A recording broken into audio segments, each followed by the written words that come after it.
আসসালামু আলাইকুম। এমন 7টি জিনিস যা আল্লাহ রাসূল সাল্লাল্লাহু আলাইহি ওয়াসাল্লাম প্রত্যেকের ঘরে রাখা জরুরি বলে বলেছেন। তো চলুন আমরা জেনে নেই ওই 7টি জিনিস কি কি যেটা আল্লাহ রাসূল সাল্লাল্লাহু আলাইহি ওয়াসাল্লাম প্রত্যেকের ঘরে রাখা জরুরি বলে বলেছেন। 1 নাম্বার, জমজমের পানি। আল্লাহ নবী সাল্লাল্লাহু আলাইহি ওয়াসাল্লাম জমজমের পানিকে প্রত্যেক মানুষের ঘরে রাখা জরুরি বলে দিয়েছেন। স্বাস্থ্যবিজ্ঞান অনুযায়ী এই পানির উপকারিতা বলে শেষ করা যাবে না। নাম্বার 2, পবিত্র কোরআনের তেলাওয়াত এবং পবিত্র কোরআনের কপি। আল্লাহ নবী সাল্লাল্লাহু আলাইহি ওয়াসাল্লাম প্রত্যেক ঘরে কোরআনের কপিগুলিকে সংগ্রহ করে রাখতে বলেছেন এবং শুধু সেগুলি সংগ্রহ করে রাখলেই হবে না, নিয়মিত সেগুলিকে পাঠ করতে হবে এবং তা নিজেদের জীবনে কার্যকর করতে হবে।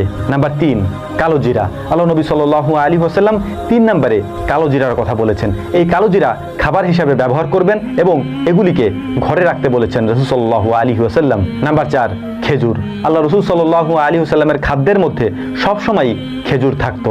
নবী করিম সাল্লাল্লাহু আলাইহি ওয়াসাল্লাম খেজুর খুব পছন্দ করতেন। যে 7টি জিনিস আল্লাহ রাসূল সাল্লাল্লাহু আলাইহি ওয়াসাল্লাম ঘরে রাখতে বলেছেন তার মধ্যে অন্যতম একটি হলো খেজুর। খেজুর যদি আজোয়া খেজুর হয় তাহলে সেটি সব থেকে ভালো হয়। এই খেজুর অবশ্যই খাবারের মেনুতে রাখাটা জরুরি।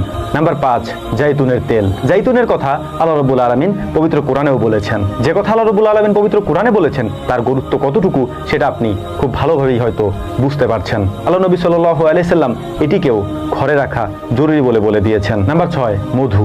কারণ মধুর মধ্যে রয়েছে শেফা। মধু আল্লাহ তাআলার এমন একটি নেয়ামত যার গুণগান বর্ণনা করে শেষ করা যায় না। মধু কখনো পচে না, মধু কখনো নষ্টও হয় না। এই মধুতে রয়েছে নানান রোগের প্রতিষেধক। আল্লাহ নবী সাল্লাল্লাহু আলাইহি ওয়াসাল্লাম প্রত্যেক মানুষকে তাদের ঘরে এই মধু রাখতে বলেছেন।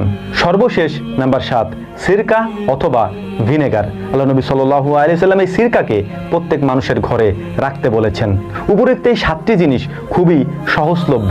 আপনি যে কোনো সময় যে কোনো জায়গায় গেলে এগুলিকে সংগ্রহ করতে পারবেন। আল্লাহ নবী সাল্লাল্লাহু আলাইহি ওয়াসাল্লামের উপরে উল্লেখিত বিষয়গুলি, উপরে উল্লেখিত এই 7টি জিনিস অবশ্যই আপনি ঘরে রাখার চেষ্টা করবেন যাতে করে এগুলি দ্বারা আপনি উপকৃত হতে পারেন। যে জিনিসগুলি আল্লাহ রাসূল সাল্লাল্লাহু আলাইহি ওয়াসাল্লাম নিয়মিত ব্যবহার করতেন, নিয়মিত ঘরে রাখতেন, সেই বিষয়গুলি, সেই জিনিসগুলি আমাদেরও ঘরে রাখাটা জরুরি বলেই আমরা মনে করি ইনশাআল্লাহ। আল্লাহ রাব্বুল আলামিন এই বিষয়গুলি আমাদেরকে বোঝার তৌফিক দান করুন এবং উপরে উল্লেখিত বিষয়গুলি আমাদেরকে আমল করার তৌফিক দান করুন এবং সেগুলিকে সংগ্রহ করে ঘরে রাখার তৌফিক দান করুন এবং এর পাশাপাশি পবিত্র কোরআন নিয়মিত তেলাওয়াত করা এবং পবিত্র কোরআন বুঝে নিজেদের জীবন পরিচালনা করা এবং নিজেদের জীবনকে সেভাবে গড়ে তোলার তৌফিক দান করুন। ওয়া মা তাওফীকি ইল্লা বিল্লাহ। নাসরুম মিনাল্লাহি ফাতহুন কারীব ওয়া আখিরু দাওয়ানা আনিল হামদুলিল্লাহি রাব্বিল আলামিন। আসসালামু আলাইকুম ওয়া রাহমাতুল্লাহি তাআলা ওয়া বারাকাতুহু।